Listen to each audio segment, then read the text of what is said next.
இறுதி 10 நாட்களில் செய்ய வேண்டிய இபாதத்துகள். இந்த இறுதி 10 நாட்களில் செய்ய வேண்டிய இபாதத்துகளில் மிக முக்கியமான ஒரு இபாதத் இர்திகாஃப் இருப்பது.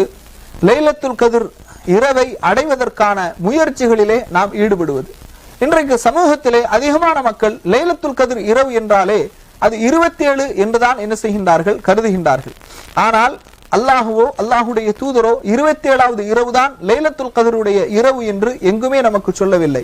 அல்லாஹும் அல்லாஹுடைய தூதரும் சொல்லாத ஒன்றை நாம தீர்மானிப்பது மார்க்கத்தில் புகுத்தப்படுகின்ற பித்அத்தாகவே கருதப்படும். ரசூலுல்லாஹி ஸல்லல்லாஹு அலைஹி வஸல்லம் அவர்கள் சொன்னார்கள், மன் அமில அமலன் ஃபலைஸ அலைஹி அம்ருனா ஃபஹுவ ரத்துன் மன் அஹதஸ ஃபீ அம்ரினா ஹாதா மா லைஸ மின்ஹு ஃபஹுவ ரத்துன்.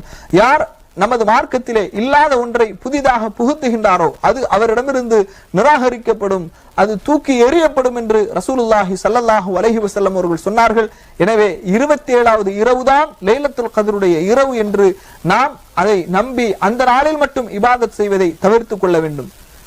லைலத்துல் கத்ருடைய இரவை ஒற்றைப்படையான நாட்களில், அது சில நேரங்களில் 21ஆக இருக்கலாம், அல்லது 23ஆக இருக்கலாம், அல்லது 25ஆக இருக்கலாம், அல்லது 27ஆக இருக்கலாம், அல்லது 29ஆக கூட இருக்கலாம். எனவே இது போன்ற ஒற்றைப்படையான நாட்களில் லைலத்துல் கத்ருடைய இரவை அடைவதற்கு நாம் முயற்சி செய்ய வேண்டும். அப்படிப்பட்ட பாக்கியத்தை வல்ல ரஹ்மான் உங்களுக்கும் எனக்கும் வழங்கியருவானாக. வ ஆகிரு தஅவானா அனில் ஹம்துலில்லாஹி ரப்பில் ஆலமீன். அஸ்ஸலாமு அலைக்கும் வரஹ்மத்துல்லாஹி வபரகாத்துஹு.